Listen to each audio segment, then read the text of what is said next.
George Joseph sir, 2023 നവകേരള സദസ്സിന്റെ ഭാഗമായി മുൻ മുഖ്യമന്ത്രി പിണറായി വിജയൻ ആലപ്പുഴയിലെത്തിയപ്പോൾ റോഡരികിൽ പ്രതിഷേധിച്ച രണ്ടുപേരെ മുഖ്യമന്ത്രിയുടെ ഗൺമാൻമാർ വളഞ്ഞിട്ടാക്രമിച്ച സംഭവത്തിൽ പുനരന്വേഷണം നടത്താൻ കോടതി ഉത്തരവ് പ്രകാരം പ്രത്യേക സംഘത്തെ നിയോഗിച്ചുവെന്നാണ് മുഖ്യമന്ത്രി വി ഡി സതീശൻ ഇന്ന് മുഖ്യമന്ത്രിയായി ചുമതല ഏറ്റെടുത്ത ശേഷം നടത്തിയ ആദ്യ വാർത്താ സമ്മേളനത്തിൽ പറഞ്ഞിരിക്കുന്നത്. കോടതി പുനരന്വേഷണത്തിന് ഉത്തരവിട്ടിട്ടും ഇതുവരെ നടത്തിയിരുന്നില്ല എന്നും സതീശൻ പറഞ്ഞിട്ടുണ്ട്. അപ്പോൾ കുരുക്കിലാകുമോ ആ പോലീസുകാർ? തീർച്ചയായിട്ടും ആ കേസിലെ പോലീസ് ഉദ്യോഗസ്ഥർ കുരുക്കിലാകും. അതിനകത്ത് മുഖ്യമന്ത്രിയുടെ ഗൺമാന്മാർ രണ്ടുപേരും മാത്രമല്ല, അടിക്കുന്ന അടി ബ്ലാക്ക് ഷർട്ടും പാൻറ്റും ഇട്ട വേറെ ഒരു 4 പേരുടെ അടിക്കാനായിട്ട് എൻ്റെ കൂടെ നിൽപ്പുണ്ട്. അതുകൊണ്ട് മുഖ്യമന്ത്രിയുടെ ഗൺമാന്മാർ 2 പേര് മാത്രമല്ല ഇതിനകത്ത് പ്രതികളാകേണ്ടത്. വേറെ 4 മഹാന്മാർ ഇവരുടെ കൂടെ നിന്ന് അടിക്കുക, അവരാണ് തുടങ്ങി വെക്കുന്നത്. എത്ര ക്രൂരമായ ഭീകരമായ അടിയാണ് അടിക്കുന്നത്. 2ഓ 3ഓ യൂത്ത് കോൺഗ്രസ്സുകാർ മാത്രം. അതുങ്ങൾ അവിടെ നിന്ന് മുദ്രാവാക്യം വിളിക്കുകയും ആ വണ്ടിയുടെ നേരെ നിന്ന് മുഷ്ടി ചുരുട്ടുകയും ചെയ്തത്. അതെന്താണ് ഒരു ഒഫൻസ്? അതിന് എനിക്ക് മനസ്സിലായി. എന്തിനാണ് ഇത്ര ക്രൂരമായിട്ട് ഈ പോലീസ് ഉദ്യോഗസ്ഥന്മാർ 2 പേര് ഗൺമാന്മാർ അത് ഇവരെ അടിക്കുന്നത്? എന്തിനാണ്? എന്നെ അടിയാണ് അടിക്കുന്നത്? നമുക്ക് ആ ദൃശ്യം കണ്ടാൽ പോരെ?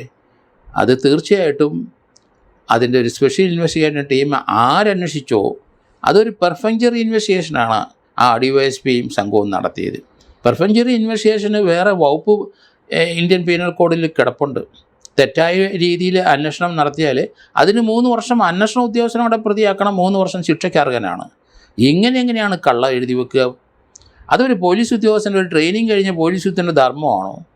അതിപ്പോൾ ഏത് ഗവൺമെൻറ് ഇടതുപക്ഷം വന്നാലും വലതുപക്ഷം വന്നാലും ഇത്രയും ക്രൂരമായ ഒരു മർദ്ദനം അതിന് തെളിവില്ല എന്ന് ഒരു പോലീസ് ഉദ്യോഗസ്ഥൻ എഴുതി വച്ചിട്ടുണ്ട് കേസ് ഡയറിയിൽ, അയാളെ പിരിച്ചുവിടേണ്ടതാണ് ഡിപ്പാർട്ട്മെൻറ്റ്. അടിയന്തരമായിട്ട് പിരിച്ചുവിടും. കാരണം അവന് ഒരു ഇൻവെസ്റ്റിഗേഷൻ്റെ ABC അറിഞ്ഞുകൂടാന്നില്ലേ അതിൻ്റെ അർത്ഥം. പോലീസ് ട്രെയിനിങ് കോളേജിൽ 1 വർഷം അവിടെ ട്രെയിനിങ് കൊടുത്ത് അവിടെ ലോ സംവിധാനങ്ങളും എല്ലാം പഠിപ്പിച്ച് പുറത്തിറക്കി, അതുകൂടാതെ പ്രാക്ടിക്കൽ ട്രെയിനിങ്ങും വീണ്ടും ഒരു 8-10 മാസം കൂടെ വെളിയിൽ നടത്തി 2 വർഷം കൊണ്ടാണ് ഒരു പോലീസ് ഉദ്യോഗസ്ഥൻ ഒരു SHO ഒരു സബ് ഇൻസ്പെക്ടറായിട്ട് വരുന്നത്. നമ്മൾ ആലോചിച്ചോണം. അങ്ങനെയുള്ള ആൾ അടുത്ത സ്റ്റേജ് സർക്കിളും കഴിഞ്ഞ് വീണ്ടും DYSP ആയി കഴിഞ്ഞപ്പോഴാണ് ഈ സൈസ് വൃത്തികേട് കേസ് ഡയറി എഴുതി വെച്ച് അതിനകത്ത് കുറ്റമില്ല എന്ന് കണ്ടെത്തുന്നത്. നമുക്കിത് ആലോചിക്കാൻ കൂടി പറ്റുന്നില്ല. ഇങ്ങനെയുള്ള പോലീസ് ഉദ്യോഗസ്ഥന്മാരെ സർവീസിൽ നിന്ന് പിരിച്ചടിയന്തരമായിട്ട് ഗവൺമെൻറ് ഇവരെ ശിക്ഷിപ്പിക്കുന്ന ഒപ്പം കോടതി ശിക്ഷിച്ചോളൂ. അത് കോടതിക്കും അത് ബോധ്യപ്പെട്ടിട്ടുണ്ട്. അതിനകത്തൊരു ഇൻവെസ്റ്റിഗേഷൻ വേണമെന്ന് കോടതി തന്നെ പറഞ്ഞിട്ടുണ്ട്. കോടതിയിൽ ദൃശ്യം കണ്ടു കഴിഞ്ഞാൽ അത് ജനങ്ങൾ മുഴുവൻ കണ്ടതല്ലേ? നമ്മുടെ കേരളത്തിലെ ഇന്ത്യയിലെ അല്ലെ മലയാളികൾ മുഴുവൻ കണ്ടതല്ലേ? അതൊന്നും പൊറുക്കാൻ കഴിയത്തില്ല. ഏത് ഗവൺമെൻറ് ആയാലും ശരി, UDF ആയാലും ശരി, അത് LDF ആയാലും ശരി, ഏത് ഗവൺമെൻറ് ആയാലും ശരി, നമുക്കത് പൊറുക്കാൻ കഴിയില്ല. അതിനല്ല ഈ പോലീസ് ഉദ്യോഗസ്ഥന്മാരെ ട്രെയിനിങ് കഴിച്ച് ഇവിടെ പോലീസിൽ പോസ്റ്റ് ചെയ്തിരിക്കുന്നത്. അതുകൊണ്ട് ആ കേസിൻ്റെ അന്വേഷണം ഒരു സീനിയർ DYSP അന്വേഷിക്കണം. കൃത്യമായിരിക്കണം അന്വേഷണം. അതിനകത്ത് ഗൺമാന്മാർ മാത്രമല്ല, വേറെ 3-4 മഹാന്മാർ ബ്ലാക്ക് ജാക്കറ്റ് ഇട്ട് അടിക്കുന്ന അടി ഞാൻ കാണുന്നുണ്ട്. അപ്പോൾ അതുകൊണ്ട് അവർ അതിനകത്ത് ആരൊക്കെ പത്തിലെടുത്ത് അടിച്ചോ അവരെല്ലാവരും പ്രതിയാക്കിക്കൊണ്ട് തീർച്ചയായിട്ടും അതിനുള്ള ഇൻവെസ്റ്റിഗേഷൻ ടാലൻസ് ഉള്ള ഒരു പോലീസ് ഓഫീസർ തന്നെയായിരിക്കണം അതിനി അന്വേഷിക്കേണ്ടത്. ഓക്കെ, എന്തായാലും ആ സംഭവനം ഒരിക്കൽ കൂടി പ്രേക്ഷകർക്ക് ഓർമ്മപ്പെടുത്താം. മുൻ മുഖ്യമന്ത്രി പിണറായി വിജയൻ നടത്തിയ നവകേരള യാത്രയ്ക്കിടെ ആലപ്പുഴയിൽ വെച്ച് കറുത്തുകൊടി കാണിച്ച പ്രവർത്തകരെ ഗൺമാന്മാരായ അനിൽകുമാറും സന്ദീപ് എസും ചേർന്ന് മർദ്ദിക്കുകയായിരുന്നു. അത് 2023 ഡിസംബറിലാണ് ആ ഒരു സംഭവം ഉണ്ടായത്. ഇതിന്റെ ദൃശ്യങ്ങൾ പുറത്തു വന്നതോടെ വലിയ വിവാദമുണ്ടായിരുന്നു. മുഖ്യമന്ത്രിയുടെ അകമ്പടി വാഹനത്തിൽ നിന്നിറങ്ങി വന്നാണ് ഗൺമാന്മാർ ഈ പ്രതിഷേധക്കാരെ മർദ്ദിച്ചത്. മുഖ്യമന്ത്രിയുടെ സുരക്ഷ ഉറപ്പാക്കുക മാത്രമാണ് ഗൺമാന്മാർ ചെയ്തത് എന്നും അതൊരു രക്ഷാപ്രവർത്തനമാണ് എന്നുമാണ് മുഖ്യമന്ത്രി പറഞ്ഞത്. അല്ലെങ്കിൽ ആ നടപടിയെ പിണറായി ന്യായീകരിച്ചത്. അത് വലിയ വിമർശനത്തിന് ഇടവരുത്തുകയും ചെയ്തതാണ്. കോൺഗ്രസുകാർ വലിയ പ്രതിഷേധം ഇതിനെതിരെ ഉയർത്തുകയും ചെയ്തിരുന്നു. എന്തായാലും ആ പ്രതിഷേധമൊക്കെയാണ് പിന്നീട് പിണറായി സർക്കാരിന്റെ അന്ത്യത്തിന് തുടക്കമിട്ടതും ഒടുവിൽ ഭരണം തന്നെ ഇല്ലാതായതും. ഇനി സാർ ചോദിക്കാനുള്ളത്, ഇപ്പോൾ രമേശ് ചെന്നിത്തലയാണ് ആഭ്യന്തരമന്ത്രി. കഴിഞ്ഞ തവണ അദ്ദേഹം ആഭ്യന്തരമന്ത്രിയായിരുന്നപ്പോൾ ഓപ്പറേഷൻ കുബേര പോലെ നിരവധി പദ്ധതികൾ നടപ്പാക്കിയിട്ടുണ്ട്. ഗുണ്ടകളെ അടിച്ചമർത്താൻ എന്ത് പദ്ധതിയാണ് ഈ സർക്കാർ നടപ്പാക്കേണ്ടത്? അല്ല, നേരത്തെ അദ്ദേഹം ആഭ്യന്തരമന്ത്രി ആയിരിക്കുമ്പോഴാണ് ആദ്യമായിട്ട് കുബേര പ്രശ്നങ്ങളൊക്കെ വന്നത്. അത് ഞാൻ ഇന്നും ഓർക്കുന്നുണ്ട്. അതിൻ്റെ തുടക്കത്തിൽ ഞാൻ തന്നെ ഈ ഒരു എപ്പിസോഡ് ചെയ്തു. അത് അദ്ദേഹത്തിൻ്റെ ശ്രദ്ധയിൽ കൊണ്ടുപോയി കാണിച്ചു. അങ്ങനെ അതിനകത്ത് വിക്റ്റിമായ 1-2 സ്ത്രീകൾ അവർ എന്നെ വന്ന് കണ്ടു. ഞാൻ പറഞ്ഞു എൻ്റെ ഇത് കാണിച്ചോളൂ. അങ്ങനെയാണ് ആ ഒരു സംഭവം വളരെയധികം ആൾക്കാർക്ക് അതുകൊണ്ട് ഗുണം ചെയ്തു. അത് നല്ലൊരു നടപടിയായിരുന്നു ആഭ്യന്തരമന്ത്രി രമേശ് ചെന്നിത്തല അന്ന് നടത്തിയത്. അതുകൊണ്ട് ഇതിനകത്ത് മുഖം നോക്കാതെ, രാഷ്ട്രീയം നോക്കാതെ, ഗ്രൂപ്പ് നോക്കാതെ സത്യസന്ധമായ ഒരു അന്വേഷണം നടത്തി അതൊരു 3 മാസത്തിൽ കൂടി ദീർഘിക്കാൻ പാടില്ല. അതിനിപ്പുറം കുറ്റച്ചാർജ് കൊടുത്തിരിക്കണം. അവരുടെ പേരിൽ അതിനകത്ത് ഇതുവരെ 2 പേരെ എങ്ങാണ്ടാണ് വെളിയിൽ വരുന്ന വാർത്തകൾ. കാരണം 2 പേരുടെ പ്രതിസ്ഥാനത്ത് ചേർത്തുകൊണ്ട് അന്വേഷണം അവർ കുറ്റം ചെയ്തിട്ടില്ല എന്നാണ് വരുന്നത്. അങ്ങനെയൊക്കെ മനുഷ്യനെ ബ്ലഫ് ചെയ്യാൻ പറ്റില്ല. പൊതുജനങ്ങളെ, കേരളത്തിലുള്ളവരെ മുഴുവൻ ബ്ലഫ് ചെയ്യല്ലായിരുന്നു ആ പോലീസ് ഉദ്യോഗസ്ഥൻ കാണിച്ചത്. അതുകൊണ്ട് അയാളെ അടിയന്തരമായിട്ട് സസ്പെൻഡ് ചെയ്യണം. ഒരു പ്രിലിമിനറി എൻക്വയറി നടത്തി, അല്ലെങ്കിൽ ഇതുവരെയുള്ളതിനെപ്പറ്റി ഒരു എൻക്വയറി വേണം നടത്തി അതിലൊരു റിപ്പോർട്ട് വേണം വാങ്ങിക്കാം. അതുമല്ലെന്നുണ്ടെങ്കിൽ പുതിയ അന്വേഷണ ഉദ്യോഗസ്ഥൻ ഒരു 30 ദിവസത്തിനകം അന്വേഷണം പൂർത്തിയാക്കേണ്ട കാര്യമുള്ളൂ. അത് വലിച്ചു നീട്ടേണ്ട ആവശ്യമൊന്നുമില്ല. അതിനകത്ത് കൂടി വന്ന ഒരു 5 ദിവസത്തെ അന്വേഷണം ആവശ്യം. നമുക്ക് 30 ദിവസം കൊടുത്തു കളയാം. 30 ദിവസം കഴിഞ്ഞിട്ട് കുറ്റച്ചാർജ് ഏത് രീതിയിലാണ് കൊടുക്കുന്നത് നമുക്ക് നോക്കണം. അങ്ങനെ നോക്കിക്കഴിഞ്ഞിട്ട് ഇവർ ഈ 2 ഗൺമാന്മാരുമല്ല മറ്റ് 3-4 പേരും കൂടെ ഉണ്ട് ആ കൂടെ എങ്കിൽ അതിന് തീർച്ചയായിട്ടും നടപടി അതിശക്തമായിരിക്കണം. അതിന് നല്ലൊരു ശതമാനം ആൾക്കാർ വോട്ട് ചെയ്താണെന്ന് വിചാരിച്ചോണം. അതുതന്നെയല്ല, അടികൊണ്ട് ആ പാവങ്ങളെ അവിടെ പൊതിഞ്ഞ് നിൽക്കുന്ന യൂണിഫോം ഇട്ട് അവരെ പൊതിഞ്ഞ് ഒരു പോലീസ് ഉദ്യോഗസ്ഥൻ ഒരാളെ പൊതിഞ്ഞ് നിൽക്കുന്നതിനെ കണ്ടു അടി കൊള്ളിക്കാതെ ഇരിക്കാൻ. അയാൾക്കൊരു റിവാർഡ് കൊടുക്കണമല്ലോ. കാരണം അത് ആ ഒരു പോലീസ് ഉദ്യോഗസ്ഥന് ഇത് ചെയ്യുന്നത് അധാർമികതയാണ്, ഇതൊരിക്കലും ചെയ്യാൻ പാടില്ലാത്തതെന്ന് പറഞ്ഞ് ഇനി അവർക്ക് തല്ല് കൊള്ളാതിരിക്കാൻ വേണ്ടി ഒരു കവചം തീർക്കുകയാണ് ഒരു യൂണിഫോം ഇട്ട ആൾ.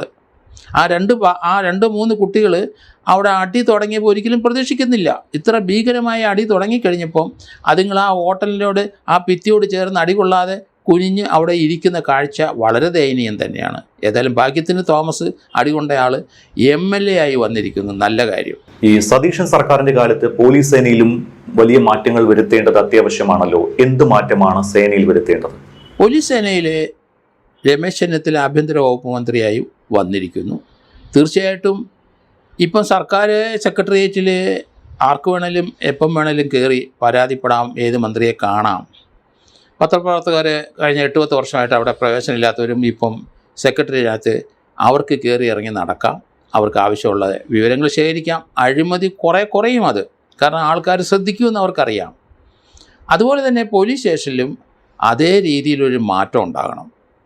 ഏത് സമയത്തും രാത്രിയും പകലും പോലീസ് സ്റ്റേഷനിൽ ചെന്നാൽ അവർക്ക് നല്ല രീതിയിലുള്ള പെരുമാറ്റം ലഭിക്കണം. പ്രായമുള്ള അമ്മച്ചിമാരൊക്കെ രാത്രി വീട്ടിനകത്ത് ഭർത്താവ് എടുത്ത് ചവിട്ടുമ്പോഴും അല്ലെങ്കിൽ വീട്ടിൽ മദ്യവെച്ച് വരുന്ന സമയത്ത് അവരിറങ്ങി കൊച്ചുങ്ങളുമായിട്ട് പോലീസ് സ്റ്റേഷനിൽ പോകുന്ന കേരളത്തിലെ പല പോലീസ് സ്റ്റേഷനിൽ രാത്രി ഇതുപോലെ ആൾക്കാർ വരുന്നുണ്ട്. അതുങ്ങൾ വരുമ്പം അതുങ്ങൾ ഒരു ആശ്വാസ വാക്ക് കൊടുത്ത് ഒന്ന് ഇരുത്താനുള്ള സൗകര്യം പല പോലീസ് സ്റ്റേഷനിലും ഇല്ല. അതുകൊണ്ട് അടിയന്തരമായിട്ട് പോലീസ് നവീകരിക്കണം. അതിൻ്റെ ഭാഗമായിട്ട് ഓരോ പോലീസ് സ്റ്റേഷനും അവർ അഡീഷണൽ മുറി, ഒരു വിസിറ്റേഴ്സ് റൂം തീർച്ചയായിട്ടും ഉണ്ടാക്കണം. ചെറിയൊരു മുറി ആയാലും മതി. വരുന്ന പരിക്കേറ്റ് വരുന്നവർ, സങ്കടമായിട്ട് വരുന്നവർ, അവർക്ക് ഇരിക്കാൻ, സ്ത്രീകൾ രാത്രിയും പകലും ഒക്കെ വരും. അപ്പോൾ അവർക്ക് പ്രായമുള്ളവരൊക്കെ വരും. ഒരു ഇരിക്കാൻ 4-5 കസേര ഇട്ടിട്ടൊരു മുറി, അത് ഈ പെറ്റീഷൻകാർക്ക് ഇരിക്കാനുള്ള സംവിധാനമായിട്ട് മാറ്റണം അടിയന്തരമായിട്ട്. രമേശ് ചെന്നിത്തല അത് ചെയ്യും എന്നാണ് ഞാൻ കരുതുന്നത്. അത് അടിയന്തരമായിട്ട് നമുക്ക് ആവശ്യമാണ്. അവിടെ അവർക്ക് കുടിക്കാനായിട്ട് വെള്ളവും വെക്കണം. ഇത്രയും കാര്യങ്ങൾ ചെയ്യണം. ഒരു ബാത്റൂം അറ്റാച്ച്ഡ് ആയിരിക്കണം. അത് ഇത്ര ഒരു സംവിധാനം കേരളത്തിലെ 485 പോലീസ് സ്റ്റേഷനിലും വേണം. അതിന് ഗവൺമെൻറ് തയ്യാറാക്കണം. അതിനാണ് PWDക്കാരെ കൊണ്ട് അത് പണിയിപ്പിക്കുക. അത് കോൺട്രാക്റ്റ് കൊടുത്ത് സർക്കാരിൻ്റെ ഖജനാവ് മുടിപ്പിക്കാനല്ല. അതിന് മിനിമം ഒരു മുറിക്ക്, അതിനൊരു ബാത്ത് അറ്റാച്ച്ഡ് ഒരു മുറിക്ക് അവിടെ 5-6 കസേര ഇട്ടുവാനും, അങ്ങനെ മിനിമം ഒരു എമൗണ്ടിൽ 485 പോലീസ് സ്റ്റേഷനിൽ നമുക്കിത് ഉണ്ടാക്കാൻ പറ്റും. അതുകൊണ്ട് രമേശ് ചെന്നിത്തല ആഭ്യന്തരമന്ത്രി തീർച്ചയായിട്ടും ഈ ഒരു സംവിധാനം ചെയ്താൽ കാതലായ മാറ്റം പോലീസ് സേനയിൽ ഉണ്ടാവും. നാട്ടുകാരുടെ ഇടയ്ക്ക് പോലീസിനെ പറ്റിയുള്ള ഇംപ്രഷൻ വർദ്ധിക്കുകയും ചെയ്യും. ഈ പോലീസ് സേനയിൽ വരുത്തേണ്ട മാറ്റത്തെക്കുറിച്ച് പറയുമ്പോൾ തന്നെ പോലീസുകാർ ഒരുപാട് ദുരിതം അനുഭവിക്കുന്നുണ്ടല്ലോ. പോലീസുകാർക്കായി പദ്ധതികൾ വേണ്ടേ? എന്തായിരിക്കും പോലീസുകാർ ഈ സർക്കാരിൽ നിന്നും പ്രതീക്ഷിക്കുന്നത്? പല പോലീസ് ഉദ്യോഗസ്ഥന്മാരും എന്നെ കാണുമ്പോഴൊക്കെ അവർക്കെതിരായിട്ട് ഡിസിപ്ലിനറി ആക്ഷൻ, ഈ ചില പോലീസ് ഉദ്യോഗസ്ഥന്മാരും ചില IPS ഉദ്യോഗസ്ഥന്മാരുടെയൊക്കെ ഈ സർക്കാരിൻ്റെ കഴിഞ്ഞ 2 വർഷം 10 വർഷത്തെ സർക്കാരിൻ്റെ കാലഘട്ടത്തിൽ ചില ക്ലാർക്കന്മാരും പോലീസ് സേനയിലുള്ള ചില ക്ലാർക്കന്മാരും മറ്റും നിരന്തരമായിട്ട് ചില പോലീസ് ഉദ്യോഗസ്ഥരെയും ചില പോലീസുകാരെയും ഉപദ്രവിക്കുകയും അവർക്കെതിരായിട്ട് PR അവർ പടച്ചു വിടുകയും അതിനകത്ത് IPS ഉദ്യോഗസ്ഥന്മാർ ഒപ്പിട്ട് കൊടുക്കുകയും ചെയ്യും. അവർക്കത് മലയാളത്തിൽ ഇതുപോലെ വരുന്ന പരാതികളൊന്നും ചിലപ്പോൾ ചില IPS ഉദ്യോഗസ്ഥന്മാർക്ക് വായിച്ചാൽ മനസ്സിലാവില്ല. അവർ നിരന്തരമായിട്ട് ഈ ക്ലാർക്കന്മാരെ എഴുതി വെച്ച് കൊടുക്കുന്നതിൻ്റെ പുറത്ത് ഒപ്പിട്ടങ്ങ് വിടുകയാണ്.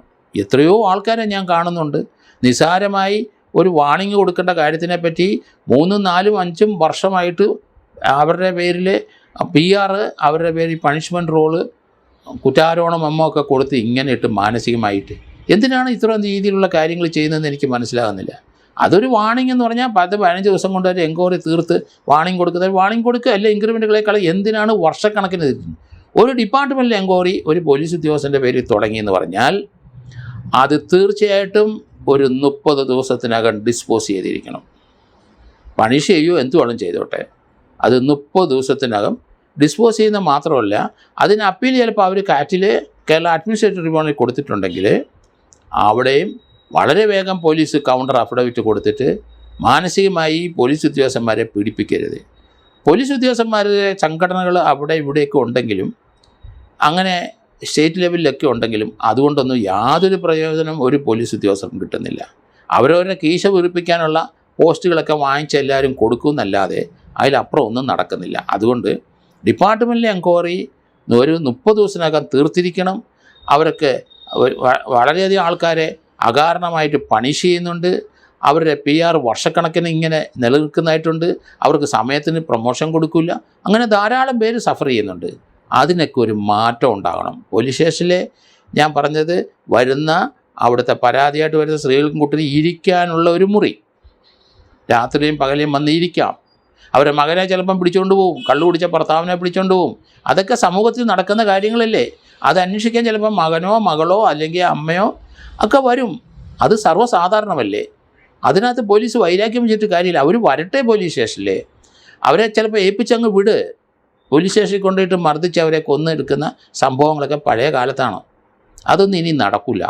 അതുകൊണ്ട് കൃത്യമായ ഡയറക്ഷന് ഇങ്ങനെയുള്ള കാര്യത്തിൽ, പബ്ലിക് റിലേഷൻ്റെ കാര്യത്തിൽ പോലീസ് സ്റ്റേഷനിൽ വരുന്ന പരാതിക്കാരെ സ്വീകരിച്ച് വേണ്ട ഒത്താശകൾ ചെയ്തു കൊടുക്കുന്നതിനും അവരെ തെറിയും ചീത്തയും വിളിക്കാതിരിക്കാനും ഉള്ള സംവിധാനവും, അവർക്ക് റിസപ്ഷൻ കൗണ്ടർ ഉണ്ടായിരിക്കണം. അതിനുള്ള സംവിധാനങ്ങൾ ചെയ്യുന്നത് ഉത്തമമായിരിക്കും. ഈ പുതിയ ഗവൺമെൻറ്റിൻ്റെ നയത്തിനകത്ത് തീർച്ചയായിട്ടും ഇങ്ങനെയുള്ള കാര്യങ്ങൾ ഉണ്ടാകണം. മുന്നോട്ടുള്ള പോക്കിൽ ഇതുണ്ടെങ്കിൽ മാത്രമേ ഈ പുതിയ ഗവൺമെൻറ് പഴി കേൾക്കാതിരിക്കുകയുള്ളൂ. അവർക്ക് പൊതുജനങ്ങളിൽ നിന്ന് കാണിക്കുന്ന ആ സ്നേഹം ബഹുമാനമൊക്കെ നമ്മൾ ചാനലിൽ കൂടെ കണ്ടു. കേരളത്തിൻ്റെ കാസർഗോഡ് മുതൽ ട്രിവാൻഡ്രം വരെയുള്ളവരും വിദേശത്തുള്ളവരും ഒക്കെ ഈ പുതിയ ഗവൺമെൻറ്റിനെ അവിടെ ഭരണത്തിൽ കയറ്റുന്നതിന് വന്ന അതുങ്ങളുടെ ആ ഉത്സാഹങ്ങളും സന്തോഷങ്ങളും ഒക്കെ വലിയ പ്രതീക്ഷയിലാണ്. അതുകൊണ്ട് അതിന് മാറ്റം ഉണ്ടാകരുത്. അതുകൊണ്ട് പൊതുജനങ്ങൾക്ക് ഏറ്റവും കൂടുതൽ പ്രശ്നങ്ങൾ ഉണ്ടായിരിക്കുന്നത് നമുക്കറിയാം പോലീസ് മുഖേനയാണ്. കാരണം ലോ ആൻഡ് ഓർഡർ കൃത്യമായിരിക്കണം, ഗുണ്ടകളുടെ പ്രവർത്തനം കുറയ്ക്കണം, അവർക്കെതിരെ ശക്തമായ നടപടി ഉണ്ടാകണം. പോലീസിൻ്റെ അകത്തുള്ള കറപ്ഷൻ, പോലീസ് സ്റ്റേഷനിലുള്ള കറപ്ഷൻ അടിയന്തരമായിട്ട് നിർത്തുകയും ചെയ്യണം.